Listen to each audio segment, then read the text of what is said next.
இந்த மகிமை நேரம் வாயிலாக தேவனுடைய வார்த்தையை ஒவ்வொரு வாரமும் உங்களிடத்துல கொண்டு வருகிறதுல எனக்கு மிகுந்த சந்தோஷம். இந்த கால வேளையில எல்லா கதவுகளும் அடைக்கப்பட்டிருக்கிறது. இந்த என்ட்ரன்ஸ்க்கு எழுதின எனக்கு ஒரு கிளியரன்ஸ் கிடைக்கல, நான் கிளியர் பண்ணல இந்த எக்ஸாமை, எனக்கு இந்த படிப்பை படிக்க முடியுமான்னு தெரியல, கதவுகள் அடைக்கப்பட்டுருச்சு. இந்த வேலைக்காக ரொம்ப முயற்சி செஞ்சேன், இன்டர்வியூலாம் நிறைய அட்டன் பண்ணேன், எனக்கு ஒரு கிளாரிட்டி கிடைக்கல, இல்லை எனக்கு ஒரு பாஸ் மார்க் கிடைக்கல, இந்த இன்டர்வியூ என்னால் கிளியர் பண்ண முடியல, இந்த கதவு அடைக்கப்பட்டுருச்சு. வேலை அதை கிளியர் பண்ணியிருந்தா ஒரு வருமானத்துக்கான வாய்ப்புகளாக இருந்திருக்குமே. என்னுடைய வியாபாரத்திற்கு புதுசாக ஒரு டெண்டருக்கு அப்ளை பண்ணியிருந்தேன், புதுசாக ஒரு வியாபாரத்துக்கு ஒரு கிளைண்ட்டை போய் பார்த்துருந்தேன், இந்த வியாபாரம் கிடைச்சிருந்தா ஒருவேளை எனக்கு ஒரு கூடுதலாக ஒரு வருமானம் கிடைச்சிருக்குமே, ஒரு வருவாய் கிடைச்சிருக்குமே, என் குடும்பம் இன்னும் கொஞ்சம் பெட்டரான நல்ல நிலைமைக்கு வந்திருக்குமே. இந்த கதவு அடைக்கப்பட்டே இருக்குதே, இதை திறக்க யாரும் இல்லையா, ஆண்டவர் எனக்கு திறக்க மாட்டாரா, என் குடும்பத்திற்கு ஒரு நல்லது நடக்காதா, எனக்கு ஒரு நல்லது நடக்காதான்னு யோசிச்சுட்டு இந்த வார்த்தையை பார்த்துட்டு இருந்தீங்கன்னா, கேட்டுக்கொண்டிருந்தீங்கன்னா, ஆண்டவர் இப்படி உங்க காதுகள்ல கேட்கப்படும்படி ஒரு வார்த்தையை சொல்ல விரும்புகிறார். எப்பத்தா. மார்க் எழுதின சுவிசேஷத்துல இப்படி ஒரு அற்புதத்தை செய்யறாரு பாருங்க. 7ஆம் அதிகாரம் 32ஆம் வசனம் இப்படி சொல்லுது. அங்கே கொன்னை வாயுடைய ஒரு செவிடனை அவரிடத்தில் கொண்டு வந்து அவர் தமது கையை அவன் மேல் வைக்கும்படி வேண்டிக் கொண்டார்கள். எதற்காக வேண்டிக் கொள்கிறாங்க? அவன் காதுகளை திறக்கணும்னு வேண்டிக்கிறாங்க. ஆண்டவரே, இந்த மனுஷனுக்கு காது கேட்கல, அவன் காதை கொஞ்சம் திறந்து விடுங்க அப்படின்னு சொல்லி வேண்டிக்கிறாங்க. நம்மளுடைய சூழ்நிலை தான் அவனுடைய சூழ்நிலை. பிறந்ததுல இருந்து இப்போ வரைக்கும் காது கேட்கல. ஆண்டவரே, உனக்கு எத்தனை வயசுன்னு தெரியல, ஒருவேளை 30 வயசு இருந்திருக்கலாம், ஒருவேளை 40 வயசு இருந்திருக்கலாம். அவனுடைய வயது அங்க மென்ஷன் பண்ணப்படல, அதுங்க குறிப்பிடப்படவில்லை. வார்த்தை இப்படி தெளிவா சொல்லுது. உன்னை கொண்டு வந்து கையில வைக்கும்படி யார் கேட்கிறா? மக்கள் தான் கேட்கிறாங்க, அவனோட ஃப்ரெண்ட்ஸ் தான் கேட்கிறாங்க, அவனோட உறவினர்கள் தான் கேட்கிறாங்க. ஆனா தெளிவா என்ன கேட்கிறாங்க அப்படின்னா, காதுகளை திறக்குங்கன்னு தான் கேட்கிறாங்க. நிறைய நேரங்கள்ல நம்மளுடைய போராட்டங்களை, இது சின்ன போராட்டம், இது பெரிய போராட்டம் அப்படின்னு நம்ம நார்மலைஸ் பண்ணிடுறோம் பாருங்களேன். இப்படி சொல்ல முடியும். கொரோனா காலகட்டத்தில் இப்படி யோசித்து பாருங்க. இப்படி ஒரு வார்த்தை ரொம்ப அதிகமா ட்ரெண்ட் ஆயிடுச்சு இங்கிலீஷ்ல. a new normal. புதிதாக வந்திருக்கிற இயல்பு வாழ்க்கையே இதுதான், இயல்பே இதுதான். எதை இயல்புன்னு சொல்றாங்க? இனிமேல் நம்ம வாழ்க்கையில எல்லாருமே எல்லா இடத்திற்கும் மாஸ்க் போட்டு தாங்க போகணும், மாஸ்க் போடாம எங்கேயுமே போக முடியாது, இதுதான் நியூ நார்மல் அப்படின்றாங்க. உலகம் முழுவதற்கும் இதுதான் நியூ நார்மல், புதிய இயல்பு. இயல்பு வாழ்க்கையே இப்படிதான் இருக்க போகுது, மாஸ்க் போட்டு தான் இருக்கணும் எல்லாரும் அப்படின்னு சொன்னாங்க. அது நிரந்தரமா இருந்துச்சா? இல்லைங்க, ஒரு 2 வருஷம் பண்ணோம். அதுக்கு பின்பதாக டாக்டர்ஸ் என்ன கண்டுபிடிக்கிறாங்க? அந்த மாஸ்க் போடுறதுனால முழுவதுமாக அந்த கிருமியிலிருந்து நம்மளுக்கு பாதுகாப்பெல்லாம் கிடைக்கிறது இல்லை, அது ஒரு பெரிய யூஸ்லாம் கொடுக்கறது இல்லை அப்படின்னு கண்டுபிடிக்கிறாங்க. அது நியூ நார்மலா சொல்லப்பட்டது காணாமலே போய்விடுது இருந்துச்சு. அநேகரிடம் வியாதிகளை அப்படிதான் நம்ம ஆண்டவர்கிட்ட சொல்றோம். அது அப்படிதாங்க. மழை பெஞ்சா கொஞ்சம் சளி பிடிக்கும், அது ஐஸ்கிரீம் சாப்பிட்டா என் பிள்ளைங்களுக்கு கொஞ்சம் சளி பிடிக்கும், கொஞ்சம் காய்ச்சல் வரும், கொஞ்சம் கோல்டு வரும். சீசனுங்க, சீசனல் சிக்னஸ்ங்க அப்படின்னு சொல்றோம். சீசனல் ஃப்ரூட்ஸ் சொன்னது இந்த காலகட்டத்தில், இந்த பருவத்தில் இந்த ஃப்ரூட் வருங்க. வெயில் காலத்துல மாம்பழம் வரும், வெயில் காலத்துல பலாப்பழம் வரும். இப்படி ஒவ்வொரு காலத்துக்கும் ஒரு பழம் இருக்குது அப்படின்னு சொல்றது மாதிரி சீசனல் சிக்னஸ் கொண்டு வந்துட்டோம் பாருங்க. சீசனல் வியாதிகளை கொண்டு வந்துட்டோம் நம்ம. இந்த பருவ சூழ்நிலை வந்தாலே, மழை வந்தாலே வியாதி இருக்கிறது. இந்த வியாதிலாம் சகஜம் தாங்க. ஆனா கேன்சர் வந்தா மட்டும் ஆண்டவர்கிட்ட ஓடி வர்றது. ஆண்டவரே, பெரிய வியாதி வந்துருச்சு ஆண்டவரே, எனக்கு ஒரு குணப்படுத்துங்க. கட்டி வந்துருச்சு ஆண்டவரே, அது வந்துருச்சு, பெருசா நடந்துருச்சு ஆண்டவரே. காய்ச்சல் வந்துருச்சா, அது ஒரு 4 நாள்ல போயிடும். இங்கிலீஷ்ல எப்படி சொல்லுவாங்க பாருங்க, சளி பிடிச்சிருக்குதா, இருமல் இருக்குதா, காய்ச்சல் இருக்குதா, மாத்திரை போட்டா 7 நாள்ல போயிடும், மாத்திரை போடலைன்னா 7 டேஸ்ல போயிடும். அப்படின்னா அந்த மாத்திரை பெருசா எந்த விதமான தாக்கத்தையும் ஏற்படுத்துகிறது இல்லை, மருந்துகள் தாக்கத்தை ஏற்படுத்துகிறது இல்லை. I'm not against doctors, I'm not against medicines. நான் மருந்துகளுக்கு விரோதமா பேசுறேன்னா இல்ல, டாக்டர்ஸ் மருத்துவர்கள் உதவி செய்யலன்னு பேசுறேன்னா இல்லைங்க, அப்படி பேசல. ஆனா நம் உதவி, நமக்கான ஒத்தாசை பர்வதத்திலிருந்து வருது, உன்னதத்திலிருந்து வருது. அதை தான் இந்த காலை வேளை இடத்துல பேசிட்டு இருக்கிறேன். நம்மளுக்கான பொருளாதாரமான உதவி பேங்க்ல இருந்து வரலங்க, நம்மளுக்கு பர்வதத்திலிருந்து வருது, உன்னதத்திலிருந்து வருதுங்க நம்மளுடைய உதவி. A நியூ நார்மல் அப்படின்றத நம்ம என்னவா மாத்தணும்னா, கிறிஸ்து தான் நம்மளுடைய நியூ நார்மல். நம்மளுடைய இயல்பு என்ன? நியூ நார்மல் என்ன? கிறிஸ்துங்க. டாலரேட் பண்ணிக்கிறத நம்ம அநேக சூழ்நிலைகளை நிப்பாட்டணுங்க. சகித்து கொள்ளுதல, அதிகமான சகிப்புத்தன்மை இருக்கக்கூடாது. வியாதிகளுக்கு சகிப்புத்தன்மை இருக்கக்கூடாது. அது சின்ன வியாதியோ பெரிய வியாதியோ, நான் தேவனுடைய பிள்ளையா இருக்கிறேன், என் உடம்புல வியாதி இருக்கிறதுக்கு அனுமதி கிடையாதுங்க. அது சின்ன தரித்திரமோ பெரிய தரித்திரமோ, சின்ன தேவையோ பெரிய தேவையோ, நான் தேவைகள் இருக்கிறது என் பிதாவாகிய தேவனுக்கு சித்தம் அல்ல. பிதானா என்னங்க? அந்நியமான ஒரு வார்த்தையா இருக்கா? அப்பா, என் அப்பாவாகிய தேவன். அவருக்கு விருப்பம் இல்ல. நான் என் பிள்ளை, பொல்லாதவனாகிய நான் என் பிள்ளைங்களுக்கு நல்ல ஃப்ரூட் வாங்கி கொடுக்கணும். இப்படி பண்றேன். எனக்கு ஒரு சின்ன பையன் இருக்கிறான், ஒரு சின்ன பொண்ணு இருக்குது. அவங்க ஆப்பிள் கேட்டாங்கன்னா நான் கடையில போய் பார்ப்பேன். எந்த ஆப்பிள் ரொம்ப கிரன்ச்சியா இருக்கும், நல்லா நல்லா கரிச்சு முறிச்சுன்னு கடிக்கிற மாவு மாதிரி இல்லாம எந்த ஆப்பிள் இருக்கும்? எது ஃபர்ஸ்ட் குவாலிட்டி ஆப்பிள்?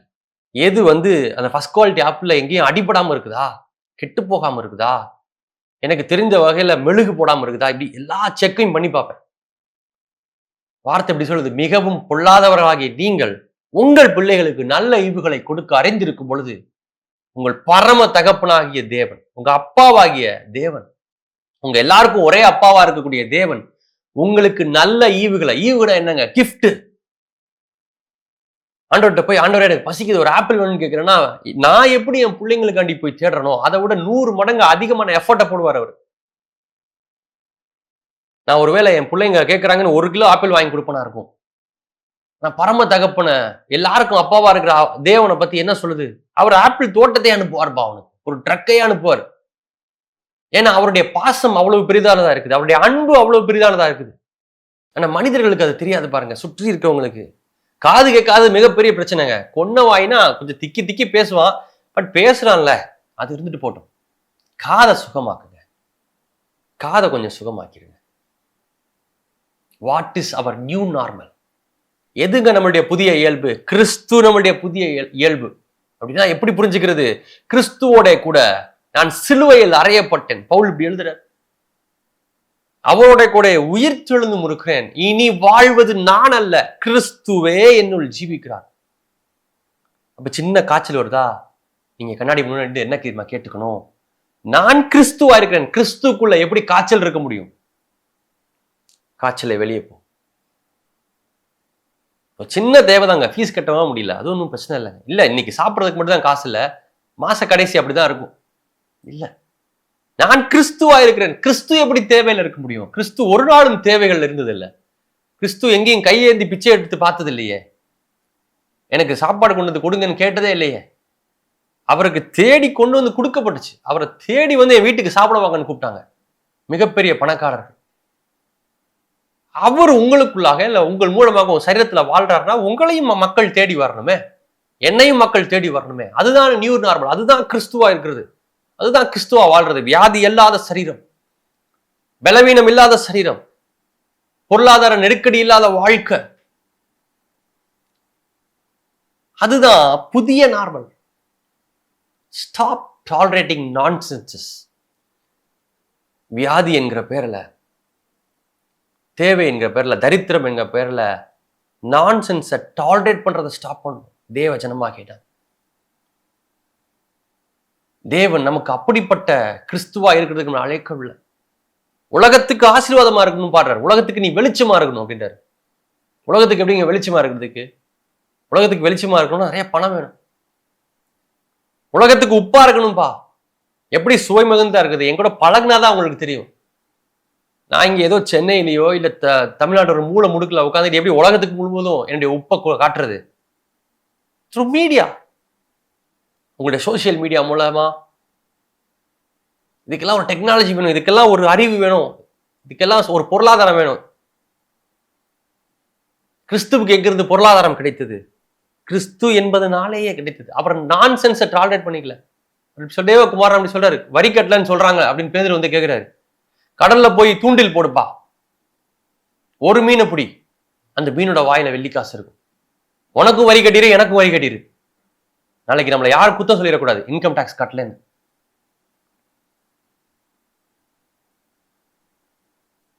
பணத்துக்கு சாப்பாடு வாங்குங்கன்றார். சமாரிய ஸ்திரியை பார்க்க போறாரு, போய் பணம் கொடுத்து சாப்பாடு வாங்கிட்டு வாங்கன்றார். 5 அப்போ 2 மீன் பெருகிற இடத்துல அவங்க சொல்றாங்க, இவ்வளவு பணம் இருக்குது நம்ம கிட்ட, 30 பணம் இருக்குது, 30 பணத்துக்கும் பத்தாது, வாங்கினாலும் பத்தாதுன்றாங்க. கிறிஸ்துவ கிட்ட இருந்திருக்குது எல்லாமே. பணத்துக்கு அப்பாற்பட்ட ஒரு தேவை வருதா, ஆண்டவர் சூப்பர் நேச்சுரலா ப்ரொவைட் பண்ணிருக்காரு கிறிஸ்துவ கிட்ட. நான் கிறிஸ்துவா இருந்தால் எனக்கும் தேவன் இயற்கைக்கு அப்பாற்பட்ட விதத்துல சந்திப்பார். என்னுடைய சுகத்தைக்கான தேவையை சந்திப்பார், பொருளாதாரத்துக்கான தேவையை சந்திப்பார், என் வாழ்க்கையில சந்தோஷம் சமாதானத்துக்கான தேவைகளை சந்திப்பார். ஏற்ற வேளையில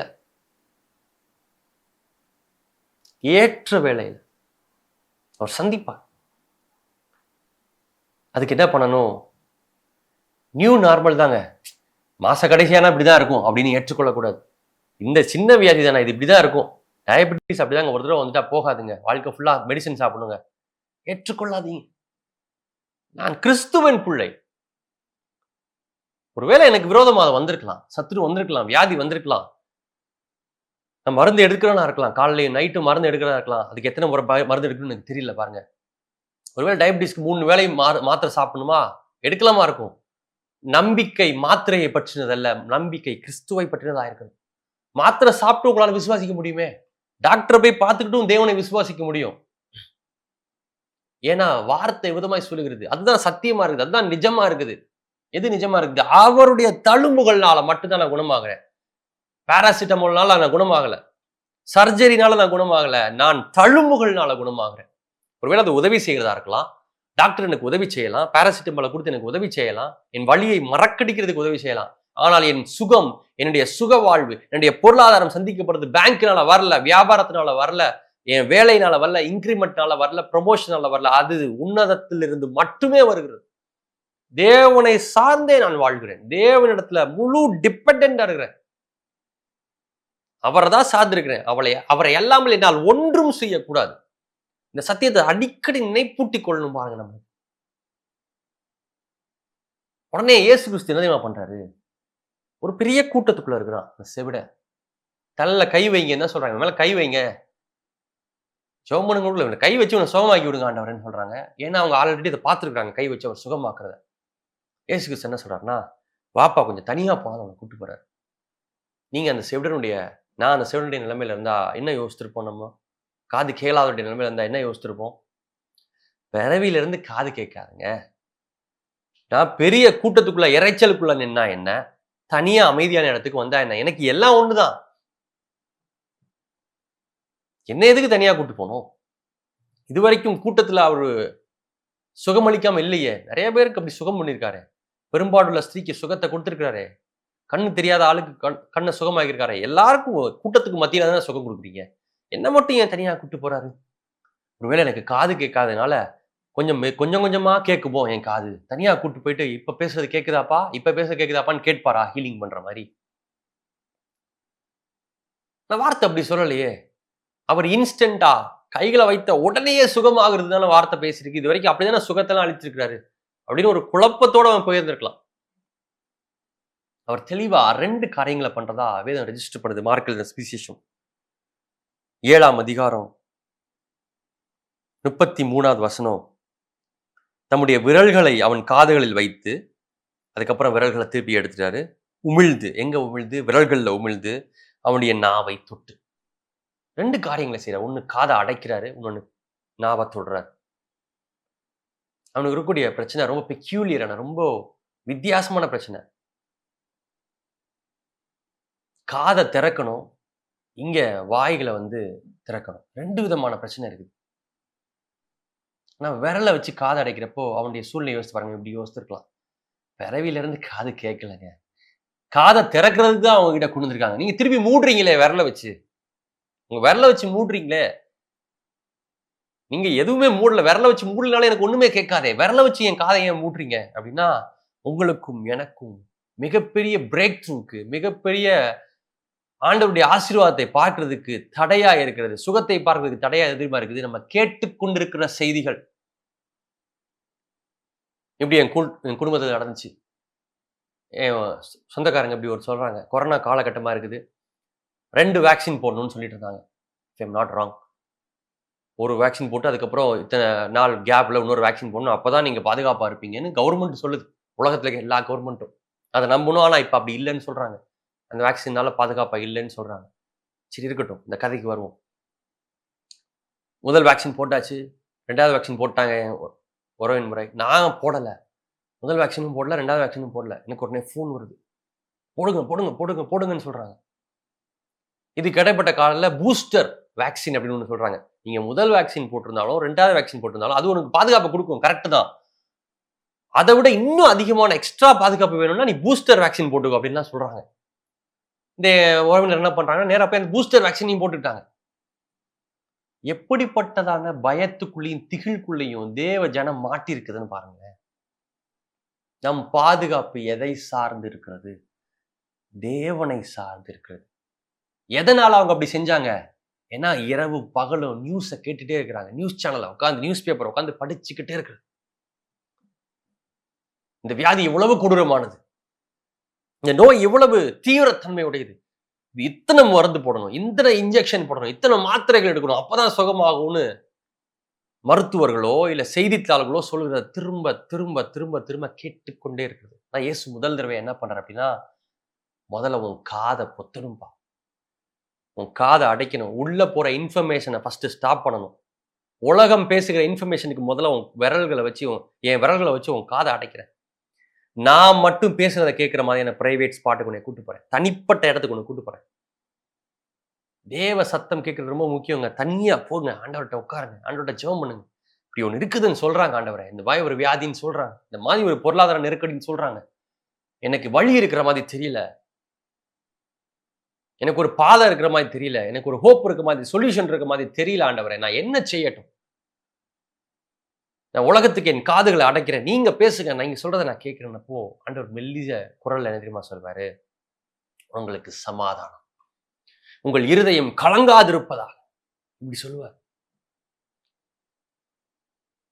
பவுல் இப்படி எழுதுறாரு. விசுவாசம் எதனால் வரும்? விசுவாசம் கேள்வியினால வரும். கேள்வினா ஒருவேளை புரியாதா இருக்கலாம், கேள்வினா நாங்க கேட்கறதுனால வரும். விசுவாசம் எப்படிங்க தேவன் பட்சத்துல விசுவாசமா இருக்குது? கேட்கணும், நிறைய கேட்கணும். அதுக்கு அடுத்த வசனம் சொல்லுது, எதை கேட்கிறதுனாலே? தேவனுடைய வார்த்தைகளை கேட்கிறதுனாலே. விசுவாசம் தேவனுடைய வார்த்தைகளை கேட்கிறதுனால வருது, ஏதோ நியூஸ் கேட்கறதுனால வரல, உலகத்தின் காரியங்களை பேசுறதுனால வரல. தேவனுடைய வார்த்தைகளை திரும்ப திரும்ப திரும்ப வசனங்களை தியானிக்கிறதுனால, அவர் சமூகத்துல உட்கார்ந்து அவருடைய சத்தத்தை கேட்கிறதுனால விசுவாசம் வருகிறது. அப்படி விசுவாசம் வருகிற பொழுது என்ன நடக்குது? தேவன் நமக்கு ஆசீர்வாதத்தை கொடுக்கிறதுக்கான கதவுகளை நம்மளே திறந்து விடுறோம். சுத்தி 7 கதவு தாங்க இருக்கு, 7 அடைச்சிருக்கு. வானம் திறக்குங்க. அந்த செவிடனுக்கு, அந்த காது கேளாதவனுக்கு திறந்ததே வானம். ஒரே ஒரு வழிதான் இருக்குது காது கேட்கறதுக்கு, அதையும் விரல வச்சு அடைக்கிறாரே ஆண்டவர். இல்ல, அவர் உலகத்தின் சத்தத்துக்கு அடைத்து தேவ சத்தத்துக்கு திறந்து விடுகிறார். அதுக்கு பின்னாடி இப்படி செய்யறாரு பாருங்க, அதே விரல்ல உமிழ்றார், உமிழ்ந்து வாயில வைக்கிறார், அவருடைய நாக்களை தொடுறாரு, கட்டவிழ்த்து விடுகிறார், அவன் நாவை கட்டவிழ்த்து விடுகிறார்னு போட்டிருக்கு. எது இந்த உலகம் ஓகே நியூ நார்மல் டாலரேட் பண்ணிக்கோன்னு சொல்லிச்சோ அதை சொல்றாரு. இல்லப்பா, நாக்கையும் திறந்துடுவேன், பேச்சையும் சரி பண்ணிடுவேன். கொன்ன வாயோடு நீ இருக்க போறது இல்லை, திக்கு வாயோடு இருக்க போறது இல்லை, குளறி குளறி இனிமேல் பேச போறது இல்லை. நீ சரியா பேசணும். சரியானவற்றை கேட்க ஆரம்பிக்கும் பொழுது ஐ பிலீவ், நான் இப்படி யோசிக்கிறேன், அவன் சரியானவற்றை கேட்காததுனாலதான் சரியானவைகளை பேச முடியல, குளறி குளறி பேசிருக்கான். அவன் சரியானவைகளை கேட்க துவங்கினவுடன், தேவ சத்தத்தை, தேவனுடைய வார்த்தைகளை, விசுவாசத்தை கேட்க தொடங்கினவுடன் அவனால சரியான விஷயத்தை பேச முடிகிறதா இருந்துச்சு, சரியான விதத்துல பேச வேண்டியது, வாய் குளராம பேச முடிகிறதா இருந்துச்சு. எல்லாம் தாண்டி என்ன வார்த்தையை சொல்லி அவர் அவனுடைய வாயை திறக்கிறார் அப்படின்னா, எப்பத்தா அப்படின்னு சொல்றாரு. அராமிக் வார்த்தையில, இது கிரேக்கத்துல எப்பத்தான்னு போட்டிருக்குது, அராமிக் மொழியில தான் இயேசு பேசினார்னு சொல்றாங்க. எக்ஸாக்டா அராமிக் மொழியில எத்பத்கா இல்ல எத் பத்தாக் அப்படின்ற வார்த்தையை சொல்றாங்க அராமிக் வார்த்தையில. அந்த வார்த்தைக்கு இப்பொழுது திறக்கப்படுவாயாக அப்படின்னு அர்த்தமா இருக்கு. திறக்கப்படுவாயாக அப்படின்றதுல அர்த்தம் இப்பொழுது, open up now, be open இல்ல அவர் சொன்னது, காது திறந்துக்கோ அப்படின்னு சொல்லலையா, இப்பொழுது, நவ், இந்த மோமெண்ட், இந்த வினாடி திறக்கணும். நீங்க எப்பெல்லாம் நீங்களும் நானும் தேவ சத்தத்தை கேட்க ஆரம்பிக்கிற முழு தேவனுடைய வார்த்தைகள் மட்டும் உள்ள வருகிறதுக்கும், உலகத்தினுடைய காரியங்கள் உள்ள வருவதற்கு அனுமதிக்காம தடுத்து நிறுத்துறோமோ, நம்ம சோசியல் மீடியாவை ஒரு ஃபில்டர் பண்றோமோ, யூடியூப்ல இருந்து இல்லாத காரியங்களை கேட்கறதுல விலகி இருக்கிறோம். சினிமா பார்க்கறதுல இருந்து விலகி இருக்கிறோம். தேவையில்லாத காரியங்கள் வந்து எவ்வளவு தூரம் உங்களை விளக்குகிறீர்களோ அவ்வளவுக்கு அதிகமாக தேவ சத்தத்தை கேட்க ஆரம்பிப்பீங்க. தேவ சத்தத்தை கேட்க ஆரம்பிக்க உங்களுக்கு முன்பாக இருக்கிற வாசல்கள் அடைக்கப்பட்டே இருந்தாலும் வானம் திறந்தே தீரும். இப்பொழுது ரைட் நவ் திறந்தே தீரும். அவன் செவ்வையாய் பேசினான். அதுக்கு அடுத்த வார்த்தை இப்படி சொல்லியிருக்கு. அவங்க ஆச்சரியப்படுறாங்க கூட்டு வந்தவங்கலாம். அவர் என்ன சொல்றாரு? தனியா போய் பேசணுன்றாரு, தனியா சுகப்படுத்தணும்னு சொல்றாரு. நம்ம மனிதர்களுக்கு குணாதிசயமாய் அவங்களும் ஒட்டு கேட்கறாங்க, ஒட்டு பாக்குறாங்க. ஒட்டி என்ன பண்ணிட்டு இருக்காரு தனியா என்னன்னு பார்ப்போம் சொல்லிட்டு. நம்ம காது தானே சொன்னோம், காதை மட்டும் தானே சுகமாக்க சொன்னோம். அவர் ரெண்டையும் குணமாக்கிட்டாருன்னு அவங்களுடைய ஆச்சரியம். ஒரு டிரான்ஸ்லேஷன்ல இங்கிலீஷ்ல ஒரு மொழிபெயர்ப்புல இப்படி போட்டிருக்குது, தேவர் அஸ்டானிஷ்ட் பியாண்ட் அப்படின்னு போட்டிருக்கு. அப்படின்னா மிகுதியாய் ஆச்சரியப்பட்டாங்களாம், ரொம்ப ஆச்சரியப்பட்டாங்களாம். என்ன ஆச்சரியப்பட்டாங்கன்னா, எப்படி இவர் எல்லாத்தையும் செவ்வையா செய்யறாரு. இங்கிலீஷ்ல எப்படி ஒரு வார்த்தை உபயோகப்படுத்தப்பட்டிருக்கு, வண்டர்ஃபுல். அவர் எல்லாத்தையும் வண்டர்ஃபுல்லா பண்றாரே, அதிசயமா பண்றாரே, ஆச்சரியத்தக்க பண்றாரு அப்படின்னா அவங்களுடைய மனத்துல பொறுத்த வரைக்கும் காதுகளை திறக்கிறன்றது ஒரு சாதாரணமான விஷயம். காதை மட்டும் திறந்திருந்தா அது ஒரு சாதாரணமான விஷயம். நாவையும் கட்டவிழ்த்துட்டாரே, இது எப்படி பயங்கர ஆச்சரியப்படுற விதமா இருக்குதே அப்படின்னு அவங்க பேசிக்கிறாங்க. இந்த இடத்துல இந்த வண்டர்ஃபுல் அப்படின்ற வார்த்தைக்கு என்ன வார்த்தையை உபயோகப்படுத்திருக்காங்களோ அதே வார்த்தையை தான் மற்ற ஒரு சில இடங்கள்ல உபயோகப்படுத்திருக்கிறாங்க. எங்கெல்லாம் பார்த்தோம்னா, யோசேப்பு என்றால் சௌந்தரியம் உள்ளவனா, ரொம்ப அழகானவனா இருந்தான். தாவீது ரொம்ப அழகானவனா இருந்தான். அப்சலோம் ரொம்ப அழகானவனா இருந்தான் அப்படின்னு இந்த அழகுன்ற வார்த்தைக்கு எங்கெல்லாம் போட்டிருக்குதோ அங்கெல்லாம் இந்த ஒண்டர்ஃபுல்ன்ற வார்த்தை, அவர் செவ்வையாய் செய்கிறான்ற வார்த்தையை மாதிரியான அதே வார்த்தையை உபயோகப்படுத்திருக்கிறாங்க. யோசேப்பு வாலிபனா இருக்கப்ப தான் அழகா இருந்தானா? இல்லைங்க, அவன் பிறக்கிறப்பவே அழகு. குழந்தையா இருக்கப்பவே அழகா தான் இருந்தான். தாவீது பிறக்கிறப்பவே அழகு. ஆனால் மனிதர்களால் நிராகரிக்கப்பட்டான். வாலிப பிராயத்துல தான் அழகு வரல, பிறக்கிறப்பே அழகு இருந்துச்சு. வாலிப பிராயத்துல வெளியே தெரிகிறதா இருக்குது, உலகத்துக்கு தெரிகிறதா இருக்குது. உங்களுக்குள்ளாகவும் எனக்குள்ளாகவும் தேவனுடைய அற்புதம் வெளிப்படுறதுக்கான வாய்ப்பு செவ்வையானதாக அழகானதாக பிறக்கிறப்பவே நமக்குள்ளாக இருக்குது. ஏன் பிறக்கிறப்பலே இருக்குது? நம்ம தேவனுடைய பிள்ளைங்களா இருக்கிறோம், தேவனுடைய மகளா இருக்கிறோம், தேவ வித்து உள்ள இருக்குது, தேவ வித்துனால பிறந்தவர்களா இருக்கும், தேவனால் பிறந்தவங்களா இருக்கிறோம். நம்ம அழகா தான் இருக்க முடியும். நம்மளுக்கு பிரேக் த்ரூஸ் வந்து நிச்சயம் பண்ணப்பட்ட நம்மளுடைய பர்த் ரைட், பிறப்புரிமை, நம்மளுக்கான சுகம் பிறப்புரிமை, நம்மளுக்கான பொருளாதார உயர்வு பிறப்புரிமைங்க. ஒருவேளை இவ்வளவு நாள் உங்களுடைய காதுகளும் உங்களுடைய வாய்களும் அடைக்கப்பட்டிருந்தால், கட்டப்பட்டிருந்தால், இந்த வினாடி இந்த வார்த்தையை தீர்க்க தரிசனமா பேசுகிறேன், இப்பொழுதே திறக்கப்படுவாயா? இந்த வினாடி இந்த காலை வேளையிலே திறக்கப்படுவாயா? இயேசுவின் நாமத்தினாலே திறக்கப்படுவாயா? அதே வார்த்தையை இன்னொரு இடத்துல அழகா சொல்லியிருக்கு பாருங்களேன். யாக்கோபின் புஸ்தகம் 1ஆம் அதிகாரம் 17ஆம் வசனம். இந்த சொல்லி முடிக்கிறேன் நானு. நன்மையான எந்த ஒரு ஈவும் பூரணமான எந்த ஒரு வரமும் பரத்திலிருந்து உண்டாகி ஜோதிகளின் பிதாவினிடத்திலிருந்து இறங்கி வருகிறது. அவரிடத்தில் யாதொரு மாறுதலும் யாதொரு வேற்றுமையின் நிழலும் இல்லை. நன்மையான எந்த ஒரு ஈவும், காது திறக்கப்பட்டது ஒரு ஈவு, கிஃப்டா இருக்குது. நாவு திறக்கப்பட்டது ஒரு கிஃப்டா இருக்குது. தேவனுடைய வார்த்தையை பேசுகிறது, தேவனுடைய வார்த்தையை கேட்கிறது, எல்லாமே கிஃப்டா இருக்குது. அவர் இரக்கம் பாராட்டி கிருபை பாராட்டி கொடுக்கிறதா இருக்காரு. அது தேவனிடத்திலிருந்து இறங்கி வருது, ஜோதிகளின் பிதாவினிடத்திலிருந்து இறங்கி வருகிறது. உங்களுக்கும் எனக்கும் திறக்கப்படுகிற கதவு ஜோதிகளின் பிதாவினிடத்திலிருந்து வருது. இந்த ஆசீர்வாதம் ஜோதிகளின் பிதாவினிடத்திலிருந்து வருகிறதுங்க. நீங்க இந்த காலை வேளையில ஒருவேளை ஒரு போராட்டத்தின் மத்தியில ஒரு விடுதலைக்காக, ஒரு சொல்யூஷனுக்காக, எப்படியாவது எனக்கு ஒரு விடை கிடைச்சிராதா, என் வாழ்க்கைக்கு உயர்வு கிடைச்சிராதா, கதவு திறந்துராதா, ஆண்டவர் திறந்துட மாட்டாரா பாதைய அப்படின்னு யோசிச்சுட்டு இருந்தீங்கன்னா, ஆண்டவர் இந்த காலை வேளையில உங்களிடத்துல தீர்க்க தரிசனமா பேசிட்டு இருக்காரு. இப்பொழுதே அது திறக்கப்படும், இப்பொழுதே அது திறக்கப்படும். கண்களை மூடி ஜெபிக்கலாம். எங்கள் பரிசுத்தமுள்ள நல்ல தகப்பனே, இந்த காலை வேளையில நாங்கள் கேட்ட சத்தியத்தை எங்களுக்குள்ளாக, எங்களுடைய பீயிங்குள்ளாக, இருதயத்திற்குள்ளாக, சிந்தைகளுக்குள்ளாக ஆட்கொள்ள நாங்கள் அனுமதிக்கிறோம், ஒப்பு கொடுக்கிறோம் தகப்பனே. முழுவதுமாக ஒப்பு கொடுக்கிறோம். தேவ சத்தத்திற்கு காதுகளை கேட்கவும், மனிதனுடைய சத்தத்துக்கு, நியூஸுக்கு, தேவையில்லாத செய்திகளுக்கு எங்களுடைய காதுகளை அடைக்கவும் எங்களுக்கு உதவி செய்யுங்க. தேவ வார்த்தை மட்டும் நன்மையானவைகளை மட்டுமே பேசுகிறதுக்கு எங்களுடைய நாவுகளை கட்டவிழ்த்தும், தீமையானவைகளை பேசுகிறதுக்கு, நெகட்டிவானவைகளை பேசுகிறது எங்களுடைய நாவுகளை கட்டியும் விடுவீராக ஆண்டவரே. எங்க வாய்க்கு காவல் வைங்கன்னு தாவீதை போல கேட்கிறோம் ஆண்டவரே. ஒரு பெரிய பிரேக் த்ரூவை பார்க்கறதுக்கு நாங்களே எங்களுக்கு தடையா இருந்துடக்கூடாது. எங்களுக்கு உதவி செய்யுங்க. எங்க வாழ்க்கையில இன்றைய காலை வினாடியிலிருந்து எங்களுக்கு ஒரு புதிய டோர், புதிய கதவு திறக்கட்டும் தகப்பனே. இயேசுவின் நாமத்தில் ஜெபிக்கிறவங்க நல்ல பிதாவே, ஆமென். கிறிஸ்து இயேசுவின் நாமத்தினாலே உங்களை வாழ்த்துகிறேன். பாஸ்டருடைய மெசேஜ் ஆசீர்வாதமாக இருந்திருக்குங்கிறதை நான் விசுவாசிக்கிறேன். உங்களுடைய ஆராதனையில நீங்கள் பங்கு கொள்ள விரும்பினால் பெருங்குடியில் இருக்கிற பாரத் தாஸ் மெட்ரிகுலேஷன் ஸ்கூலில் ஞாயிறு தோறும் மாலை 6 மணிக்கு எங்களுடைய ஆராதனை நடைபெறுகிறது. கலந்து கொள்ளுங்க.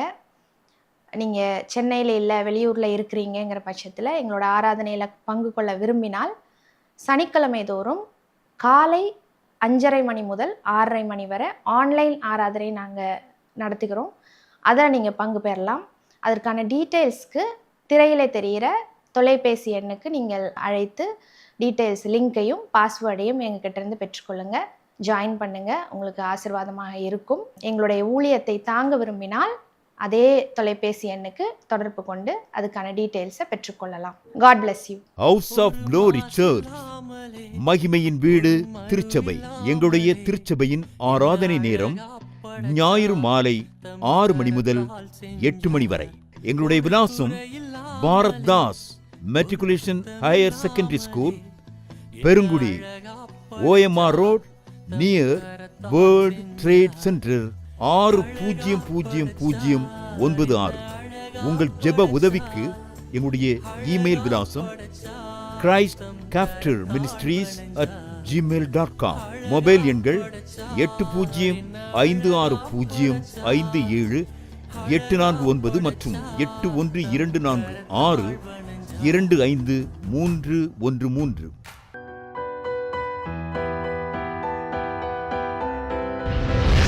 கர்த்தர் உங்களை ஆசீர்வதிப்பாராக.